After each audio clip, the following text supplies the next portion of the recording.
This channel does not promote any violent, harmful, or illegal activities. All content provided by this channel is meant for an educational purpose only.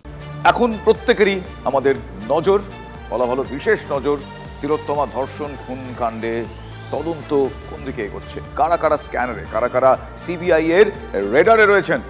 UEM Jaipur is a perfect target for prospective students aspiring for good jobs, good education with future-ready skills. গতকালের পর আজ আবারও নিজাম প্যালেসে দেবাশিস সোম, গতকাল আরজি করের প্রাক্তন forensic medicine demonstrator, তার বাড়িতে 8 ঘন্টা ম্যারাথন তল্লাশি চালান সিবিআই এর আধিকারিকরা। তারপর নিজাম প্যালেসে 4.5 ঘন্টা জিজ্ঞাসাবাদ। আজ সিবিআই এর ডাকে আবারও নিজামে দেবাশিস সোম। ফলে বিশেষ স্ক্যানারে রয়েছেন দেবাশিস সোম, এ কথা বলার অপেক্ষা রাখেন। আমার সহকর্মী সুজয় এই মুহূর্তে আমার সঙ্গে রয়েছেন।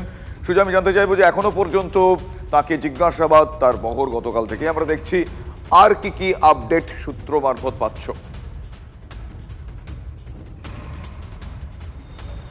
দেখো, আরজিকর দুর্নীতির যে মামলা, সেই মামলায় আজকে এখনো পর্যন্ত 2 জন হাজিরা দিয়েছে, একজন দেবাশিস সোম এবং দ্বিতীয়জন সঞ্জয় বশিষ্ঠ। দেবাশিস সোমের এই মামলায় আজকে দ্বিতীয় দিন হাজিরা, সঞ্জয় বশিষ্ঠের আজকে প্রথম দিন হাজিরা। এবং এই দুজনই এই দুর্নীতিতে তাদের যোগ রয়েছে তেমনটাই সিবিআই মনে করছে, যে কারণে তাদের বাড়িতে তল্লাশি চালানো হয় এবং তল্লাশি চালানোর পর তাদেরকে তলব করা হয়েছে। এবং সিবিআই সূত্রে খবর যে গতকাল 15টি জায়গায় যে তারা তল্লাশি চালিয়েছেন, সেই 15টি জায়গায় তল্লাশি চালানোর পর 14 জনকে বা 14টি জায়গায় তারা 14টি নোটিশ ইস্যু করেছেন এবং সেই নোটিশ অনুযায়ী প্রত্যেককেই চলতি সপ্তাহের মধ্যে ধাপে ধাপে অর্থাৎ নির্দিষ্ট দিনে তাদেরকে হাজিরা দিতে বলা হয়েছে এই মামলা জিজ্ঞাসাবাদের জন্য। যার মধ্যে সন্দীপ ঘোষ তিনিও রয়েছেন, কিন্তু সন্দীপ ঘোষ আজকে সিজিআই কমপ্লেক্সে যাওয়ায় তিনি আজকে নিজাম প্যালেসে হাজিরা দেননি। ফলে নিজাম প্যালেসে তার যে জিজ্ঞাসাবাদ প্রক্রিয়া, সেই প্রক্রিয়া শেষ হলে তাকে নিজাম প্যালেসে এক প্রকার হাজিরা দিতেই হবে। তার কারণ এই মামলার প্রধান অভিযুক্ত, 1 নম্বর অভিযুক্তই সন্দীপ ঘোষ, এবং এই যে দুর্নীতি, এই দুর্নীতির জালের মাথায় বসে রয়েছেন সন্দীপ ঘোষ, আর বাকি ডালপালা যারা রয়েছে বিভিন্ন জায়গায় ছড়িয়ে ছিটিয়ে রয়েছে এই জালের মধ্যে। এই মুহূর্তে তদন্তকারী অফিসারদের, তুমি যেরকমটা বললে ঠিকই বলেছো, যে ডালে বসে আছে কে এবং সেই ডালপালায় কারা কারা রয়েছে, এই যাবতীয় বিষয়, সেই বিষয়গুলো দেখার জন্যই তদন্তকারী অফিসারদের এখনো পর্যন্ত এই বহর। অনেক ধন্যবাদ আপাতত সুজয়, তোমার কাছ থেকে আমি আবারও আপডেট নেব। তবে আক্তার আলী, যিনি প্রথম থেকে অভিযোগ করে আসছিলেন, আমরা প্রথম থেকে সেই বিষয়ে আপনাদের সামনে তুলে ধরেছিলাম।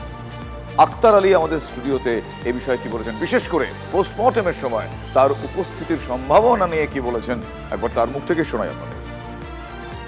ডক্টর দেবাশিস সোম সরকারের কাছ থেকে মাইনে নেন, কিন্তু উনি ডক্টর সন্দীপ ঘোষের জন্য কাজ করতেন। ওনাকে প্ল্যাটিনাম জুবলি বিল্ডিংয়ের 3rd ফ্লোরে একটা এসি ঘর, চেম্বার দেওয়া হয়েছে এবং সমস্ত রকম সুযোগ সুবিধে উনি পেতেন।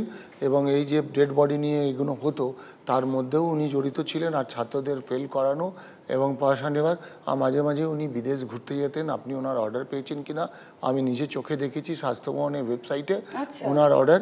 আর উনি ডক্টর সন্দীপ ঘোষের ডান হাত ছিলেন, মানে উনি ফরেন্সিক মেডিসিনে স্কিলে মানে নেগেটিভ একটা কাজ করেছেন। কি করেছেন, ওনার দায়িত্ব ছিল স্টুডেন্টদেরকে পড়াবার, কিন্তু ডক্টর সন্দীপ ঘোষের ক্রাইমে উনি পর্দা ঢাকতেন মানে উনি যে দুর্নীতিগুলো করতেন ওটাকে ভালো করে উনি ফিনিশিং করে এরেস্ট করে দিতেন। এত ভাইটাল যেখানে মানে পিএম হচ্ছে, হ্যাঁ, সারা দেশ জুড়ে আপনি দেখলেন কি একটা মেয়ের এই ঘটনাটার পরে এবার এত বড় মানে গ্রস নেগলিজেন্স, কি একটা লোক, ও তো ট্রেসপাসার, ও তো এখন কেউ নেই, তো সেখানেই বা কী করছিল? এটাও হতে পারে কি উনি কিছু তথ্য নষ্ট করে দিয়েছেন, যার ফলে সিবিআই কিছু বার করতে পারছে না। নিজে কনফেস করেছেন কি সেদিন ডক্টর সন্দীপ ঘোষ ওনাকে অনেকবার ফোন করেছে এবং উনি টাইমও মেনশন করেছেন, কতবার ফোন করেছে, কবে ফোন করেছে। অভিযোগ, এবং সে অভিযোগ অত্যন্ত গুরুত্বপূর্ণ এবং গুরুতর। কি বলছেন বিজেপি নেত্রী অগ্নিমিত্রা পাল, আপনাদের শোনাবো। পাশাপাশি শোনাবো কংগ্রেস নেতা অধীর রঞ্জন চৌধুরী কি বলছেন। সেই ডক্টর দেবাশিস সোম, ফরেন্সিক ডাক্তার, তার আরজিকরের সাথে কোনো সম্পর্ক নেই। তিনি আমাদের অভয়ার পোস্টমর্টমে ছিলেন কেন? প্রশ্নের উত্তর তো দিতে হবে। ডক্টর দেবাশিস সোম আপনাকেও দিতে হবে, কারণ পোস্টমর্টম রিপোর্টে অনেক ডিসক্রিপেন্সি, অটোপসি রিপোর্টেও সেখানেও অনেক ডিসক্রিপেন্সি। এসব জবাব দিতে হবে আদালতকে। এখানে কোর্ট মনিটর্ড তদন্ত হচ্ছে, উত্তর চাই। শুধু দেবাশিস সোম কেন, তৃণমূলের আরো অনেক নেতা গেছিল। আমার তো বক্তব্য যে শুধু একদিনের সিসিটিভি ফুটেজ দেখে এটা বোঝা যাবে না। ঘটনার আগে বহুদিন ধরে সেই হাসপাতালে যাদের যাতায়াত, তাদের মধ্যে প্রভাবশালী কে, তাদের সকলের পরিচয় জানার চেষ্টা করা উচিত। তদন্তের আরো গভীরতা আমাদের জানা দরকার, কারণ সর্বশেষে কেন হলো, কিভাবে হলো, কারা করলো, এই তিনটে বিষয় যদি আমরা না জানতে পারি তাহলে আমাদের বাংলার মানুষের এবং আমাদের সকলের যে দাবি সেই দাবি পূরণ হতে পারে না। নিজাম প্যালেসে আরজি করের প্রাক্তন সুপার সঞ্জয় বশিষ্ঠ সিবিআই তলবে নিজাম প্যালেসে তিনি হাজিরা দিয়েছেন। গতকাল সঞ্জয় বশিষ্ঠের এন্টালি এবং ট্যাংরার বাড়িতে তল্লাশি চালায় কেন্দ্রীয় এজেন্সি। আমার সহকর্মী সুজয় আরও একবার রয়েছেন আমার সঙ্গে এই মুহূর্তে সরাসরি। সুজয়, সঞ্জয় বশিষ্ঠকেও জিজ্ঞাসাবাদ এবং তিনিও যথেষ্টই গুরুত্বপূর্ণ একটা স্ক্যানারের আন্ডারে রয়েছেন। এখনো পর্যন্ত তাকে জিজ্ঞাসাবাদ সংক্রান্ত কি কি তথ্য বা কি কি খবর পাওয়া যাচ্ছে সূত্র মারফত? দেখো, এই দুর্নীতির যদি 1 থেকে 5-এর তালিকা করা হয় তাহলে সেই 1 থেকে 5-এর তালিকায় এই সঞ্জয় বশিষ্ঠের নাম রয়েছে এবং তদন্তকারীরা বলছেন এবং আক্তার আলীও যেমন বলছেন যে ডানহাত ছিল এই সন্দীপ ঘোষের।